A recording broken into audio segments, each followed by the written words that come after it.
Pabandykim nusikelti 80 metų atgal.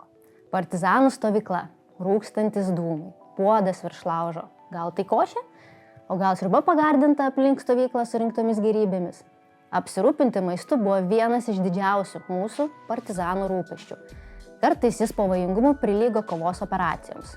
Kvitavimo dokumentuose dažniausiai fiksuojami maisto produktai buvo šie: lašiniai, žinoma rūkyti, kiaušiniai, kviečiai, sviestas, sūris, bulvės, net ir kumpius. Košė, kad lengviau būtų nuryti, paprastai buvo valgoma užsigeriant nesaldytą arbatą. Vanduo, svarbiausias maisto komponentas, vandens parsineždavom bidonų iš šulinio naktį.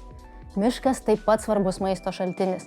Čia ir grybai, ir uogos, o iš surinktų zuikio kopūstų ir sriubą skaniai išsivirti gali. Deja, ne viskas taip gražu ir paprasta.